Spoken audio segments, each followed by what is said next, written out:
இந்த smack டவுனோட main event என்ன நினச்சிக்கிட்டிங்கன்னா ஆர்ட்ருத் versus ஜான்சினான்ற match confirm பண்ணியிருப்பாங்க. அதுக்காக ஆர்ட்ருத் வருவார், அடுத்து ஜான்சினா வருவார். ஜான்சினாவும் ஆர்ட்ருத்தும் வந்ததுக்கப்புறம் மேட்ச் ஜான்சினாவை போட்டு ஆர்ட்ருத் பயங்கரமாக ஜம்ப் பண்ணி மூஞ்சிலே 4 குத்து விடுவார். அதுக்கப்புறம் என்ன நடக்கும்னு கேட்டிங்கன்னா இந்த மேட்ச்சில் வந்து ஜான்சினாவை ஜான்சினாவை செய்கிற மாதிரியே யூகேன்சி மூமெண்ட்டை போட போவார். ஆனால் ஜான்சினா எஸ்கேப் ஆகி விடுவார். அதுக்கப்புறம் ஜான்சினா போடுவார். ஜான்சினா போட்டு அதுக்கப்புறம் ஏஏ ஃபினிஷர் போடுவார். அதுலேருந்து ஆர்ட்ருத் எஸ்கேப் ஆகிடுவார். அதுக்கப்புறம் என்ன நடக்கும்னு கேட்டிங்கன்னா ஜான்சினா ஒரு கட்டத்தில் இந்த மேட்ச்சில் என்னால் கண்டினியூ பண்ண முடியாதுன்னு சொல்லிட்டு பெல்ட்டை எடுத்துட்டு போவார். அதுக்கப்புறம் இதை பார்த்து ஆர்ட்ருத் எங்கடா போகிற மேட்ச் விளையாடாமன்னு சொல்லி ஆர்ட்ருத் ஜான்சனை போய் அட்டாக் பண்ண 4 குத்து விட. அதுக்கப்புறம் கையில் பெல்ட் இருக்கும்போது நீ ஏன்டா என்கிட்ட வர அப்படின்னு சொல்லி நான் எல்லாருமே பெல்ட் வச்சு பதம் பார்க்குறேன், உன்னையும் நான் பதம் பார்க்குறேன்னு சொல்லிட்டு ஜான்சனை ஆர்ட்ருத்தை அடிச்சு போட்டு அதுக்கப்புறம் பெல்ட் எடுத்து இன்னொரு அடி அடிக்கலான்னு பார்ப்பாரு.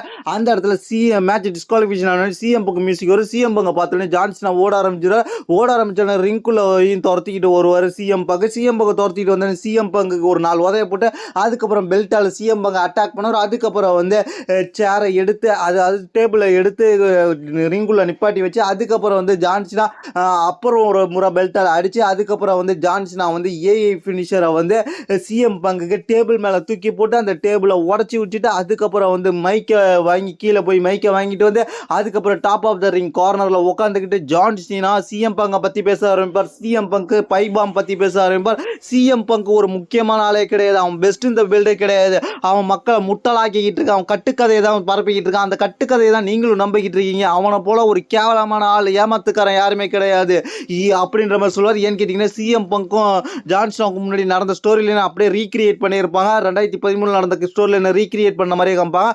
அதுக்கப்புறம் ஜான்சனா பேசிக்கிட்டு இருப்பார், இவன் பெஸ்ட் இந்த வேர்ல்டுன்னு எல்லாரையும் ஏமாற்றிக்கிட்டு இருக்கான், ஆனால் இவன் பெஸ்ட் இந்த வேர்ல்டு கிடையாது, ஒஸ்ட் இந்த வேர்ல்டு. ஏன்னா சவுதி அரேபியாவில் என்னோட வரலாறை எடுத்து பாருங்கள், சவுதி அரேபியாவில் நான் தான் ஜெயிச்சிட்டு இருக்கேன். சவுதி அரேபியாவில் ஜான்சினா நான் சிஎம் பங்கை தோக்கடிச்சு ஓட வைக்க போகிறேன். சிஎம் பங்கால் டிகேஓ கம்பெனிக்கு ஒரு மிகப்பெரிய தலைவலியாக மாறி இருக்குது. என்னன்னு கேட்டிங்கன்னா அவன் போடுற ட்விட்டர்லாம் பலமாக இருக்குது, ஆனால் அவன் வந்து இதோட பர்ஃபார்மன்ஸ் வந்து கேவலமாக இருக்குது. ஏன்னா அவன் பயங்கரமான பேச்சு திறமையான உள்ள ஆள் மட்டும்தான், அவன் வாய்ஸ் அவடால் விடுறவன் மட்டும்தான் அவன், ஆனால் அவன் பர்ஃபார்மன்ஸ் எந்த விதத்துலையும் பெருசாகவே இல்லை அப்படின்ற மாதிரி அதுக்கப்புறம் வந்து சிஎம் பங்கை நான் தோக்கடிக்கிறேன், சிஎம் பங்கை தோக்கடிச்சிட்டு நான் பெஸ்ட் இந்த வேர்ல்டுக்கு கிடையாது அவன் அப்படின்றத நான் நிரூபிக்கிறேன். பெஸ்ட் இந்த வேர்ல்டே கிடையாது, இங்கே கிரேட்டஸ்ட் ஆஃப் ஆல் டைம் மட்டும்தான். நான் சிஎம் பங்கு கண்டிப்பாக சவுதி அரேபியாவில் தோக்கடிச்சு அவனை ஓட விட போகிறேன், அதை நீங்கள் பார்ப்பீங்க. இதுதான் நடக்க போகுது, சிஎம் பங்கை வெளில அனுப்ப போகிறேன் அப்படின்னு சொல்லிட்டு ஜான்சனா பெல்ட்டை தூக்கி செலிப்ரேஷன் பண்ணிட்டு அந்த இடத்த விட்டு கிளம்பிடுவார்.